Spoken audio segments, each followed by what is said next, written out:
Okay, Rama ಮಂದಿರ ಉದ್ಘಾಟನೆಗೆ ಕಾಂಗ್ರೆಸ್ ಗೈರಾಗ್ತಾ ಇದೆ. ಕಾಂಗ್ರೆಸ್ ನಿರ್ಧಾರದ ಬಗ್ಗೆ ಪರ ವಿರುದ್ಧ ಎರಡರಲ್ಲೂ ಕೂಡ ಚರ್ಚೆ ಆಗ್ತಾ ಇದೆ.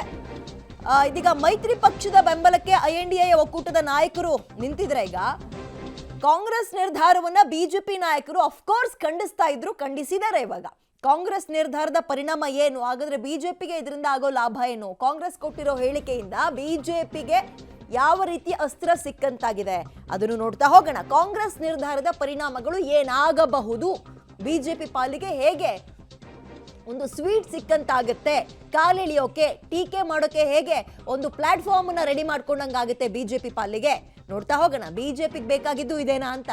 ಯಾಕಂತ ಹೇಳಿದ್ರೆ ಈಗ ಹಿಂದೂ ವಿರೋಧಿ ಅಂತ ಪ್ರಚಾರ ಮಾಡೋಕೆ ಕಾಂಗ್ರೆಸ್ನ ಕಾಲೆಳೆಯೋಕೆ ಬಹಳ ಸುಲಭ ಅಲ್ವಾ ಇವರ ಈ ನಿರ್ಧಾರ. ನಾವು ಹೋಗಲ್ಲ ಅಂದಿರೋದು. ನೋಡೋಣ ಹಾಗಾದ್ರೆ ಏನು ಪರಿಣಾಮಗಳಾಗ್ಬೋದು ಕಾಂಗ್ರೆಸ್ ನಿರ್ಧಾರದ್ದು ಅಂತ. ಹಿಂದೂ ವಿರೋಧಿ ಅಥವಾ ಸನಾತನ ಧರ್ಮದ ವಿರೋಧಿ ಅನ್ನುವ ಹಣೆ ಪಟ್ಟಿ ಇಲ್ಲಿ ತನಕ ಏನಿತ್ತು ಅದು ಮುಂದುವರ್ಸ್ಕೊಂಡು ಹೋಗೋಕೆ ಬಿಜೆಪಿಗೆ ಸುಲಭ ಆಗುತ್ತೆ.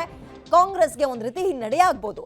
ಧಾರ್ಮಿಕ ಕಾರ್ಯಕ್ರಮಕ್ಕೆ ಗೈರಾಗೋದ್ರಿಂದ ಒಂದು ವರ್ಗದ ಜನರಲ್ಲಿ ಅದು ಬೇಸರ ಮೂಡಿಸಬಹುದು. ಅಫ್ಕೋರ್ಸ್ ರಾಮನ ಭಕ್ತರಲ್ಲಿ ಇದು ಬೇಸರ ಮೂಡಿಸಬಹುದು. ಮುಂಬರುವಂತಹ ಲೋಕಸಭಾ ಚುನಾವಣೆ ಮೇಲೆ ಇದು ಪರಿಣಾಮ ಬೀರುವಂತಹ ಸಾಧ್ಯತೆ ಇದನ್ನ ಬಿಲ್ಕುಲ್ ತಳ್ಳಿ ಹಾಕೋಂಗಿಲ್ಲ. ಉತ್ತರ ಪ್ರದೇಶದಂತಹ ಹಿಂದಿ ಭಾಷಾ ರಾಜ್ಯದಲ್ಲಿ ಬಿಜೆಪಿಗೆ ಹೆಚ್ಚು ಮೈಲೇಜ್ ಸಿಗಬಹುದು.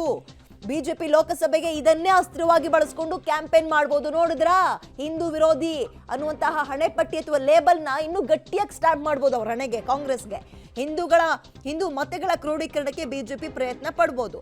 ಒಂದ್ ರೀತಿಯಲ್ಲಿ ಅದೇ ಬಿಜೆಪಿಗೂ ಬೇಕಾಗಿದ್ದೇನಾ ಅಂತ, ಕಾಂಗ್ರೆಸ್ ಏನ್ ನಿರ್ಧಾರ ಮಾಡುತ್ತೆ ಅಂತ. ಇಲ್ಲಿ ತನಕ ಒಂದ್ ರೀತಿ ಯಕ್ಷ ಪ್ರಶ್ನೆ ಆಗಿತ್ತು, ಕಾಂಗ್ರೆಸ್ ಹೋಗುತ್ತಾ ಇಲ್ವಾ, ಹೋದ್ರೆ ಏನಾಗ್ಬೋದು, ಹೋಗ್ಲಿಲ್ಲ ಅಂದ್ರೆ ಏನಾಗ್ಬೋದು, ಬಿಜೆಪಿ ಇದನ್ನ ಹೇಗೆ ಮೈಲೇಜ್ ತಗೋಬಹುದು ಅಂತ. ಅಗೇನ್ ಹೆಚ್ಚಿನ ಡೀಟೇಲ್ಸ್ ನಮ್ಮ ಪ್ರತಿನಿಧಿ ಶಬೀರ್ ನೀಡ್ತಾರೆ. ಶಬೀರ, ಕಾಂಗ್ರೆಸ್ನವ್ರನ್ನ ಈ ನಿರ್ಧಾರ ಬಿಜೆಪಿಗೆ ಹೇಗೆ ವರವಾಗ್ಬೋದು? ಒಂದ್ ಪಕ್ಷದಲ್ಲಿ ಬಿಜೆಪಿಗೆ ಬೇಕಾಗಿದ್ದು ಇದೇ ರೀತಿಯ ನಿರ್ಧಾರನ ಅಂತ ಏನ್ ಹೇಳ್ತೀರಿ? ವಿದ್ಯಾ, ರೋಗಿ ಬಯಸಿದ್ದು ಹಾಲು ಅಣ್ಣ, ಡಾಕ್ಟರ್ ಹೇಳಿದ್ದು ಹಾಲು ಅಣ್ಣ ಅಂತಾರಲ್ಲ, ಹಂಗೆ ಆಹ್ವಾನ ಕೊಟ್ಟರು ಕೂಡ ಬಿಜೆಪಿಯ ಉದ್ದೇಶ ಕಾಂಗ್ರೆಸ್ ಈ ಒಂದು ಕಾರ್ಯಕ್ರಮದಲ್ಲಿ ಭಾಗಿಯಾಗಬಾರದು ಅನ್ನುವಂಥದ್ದಾಗಿತ್ತು. ಅದರಂತೆ ಈಗ ಕಾಂಗ್ರೆಸ್ ಕೂಡ ಭಾಗಿಯಾಗ್ತಾ ಇಲ್ಲ. ಅಫ್ಕೋರ್ಸ್ ಈಗ ಬಿಜೆಪಿ ಅದನ್ನ ಪೊಲಿಟಿಕಲಿ ಅಡ್ವಾಂಟೇಜ್ ಆಗಿ ತೆಗೆದುಕೊಳ್ಳುವಂತ ಎಲ್ಲ ಕೆಲಸವನ್ನ ಮಾಡುತ್ತೆ.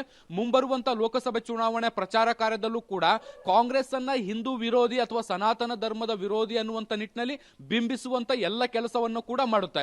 ಈಗಾಗಲೇ ಬಹಳಷ್ಟು ಬಿಜೆಪಿ ನಾಯಕರು ಇದಕ್ಕೆ ಸಂಬಂಧಪಟ್ಟಂತೆ ಹೇಳಿಕೆಗಳನ್ನ ಕೊಡ್ತಾ ಇದ್ದಾರೆ. ಈ ಹಿಂದಿಂದಲೂ ಕೂಡ ರಾಮ ಮಂದಿರ ವಿರೋಧವನ್ನ ಕಾಂಗ್ರೆಸ್ ಮಾಡ್ತಾ ಇತ್ತು, ಅದನ್ನೇ ಕೂಡ ಈಗ ಮುಂದುವರಿಸಿದೆ. ಅದರಲ್ಲಿ ಯಾವುದೇ ರೀತಿಯಾದಂತಹ ಅನುಮಾನಗಳಿಲ್ಲ. ಅವರು ಹಿಂದೂ ವಿರೋಧಿ ಪಕ್ಷ ಅನ್ನುವಂಥದ್ದು ಮತ್ತೆ ಮತ್ತೆ ಸಾಬೀತಾಗ್ತಿದೆ ಅನ್ನುವಂತ ನಿಟ್ಟಿನಲ್ಲಿ ಈಗಾಗಲೇ ಹೇಳಿಕೆಗಳನ್ನ ಶುರು ಮಾಡಿದ್ದಾರೆ. ಅಫ್ಕೋರ್ಸ್ ಇದನ್ನ ಚುನಾವಣೆ ಸಂದರ್ಭಗಳಲ್ಲಿ ಹೆಚ್ಚಿನ ಪ್ರಮಾಣದಲ್ಲಿ ಪ್ರಚಾರ ಮಾಡುವಂತ ಕೆಲಸವನ್ನ ಕೂಡ ಮಾಡ್ತಾರೆ. ಇದು ಲೋಕಸಭೆ ಚುನಾವಣೆ ಮೇಲೆ ಪರಿಣಾಮ ಬೀರೋದ್ರಲ್ಲಿ ಯಾವುದೇ ರೀತಿಯಾದಂತಹ ಅನುಮಾನಗಳಿಲ್ಲ.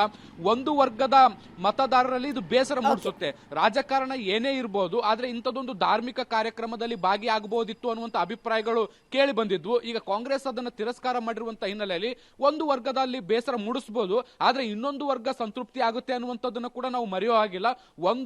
ಒಂದು ವರ್ಗದ ಮತಗಳನ್ನ ಕಳೆದುಕೊಂಡ್ರು ಕೂಡ ಕಾಂಗ್ರೆಸ್ ಮತ್ತೊಂದು ವರ್ಗದ ಮತಗಳನ್ನ ಹೆಚ್ಚು ಸೆಳೆಯುವಂತ ಕೆಲಸವನ್ನ ಕೂಡ ಪರೋಕ್ಷವಾಗಿ ಮಾಡ್ತಾ ಇರಬಹುದು.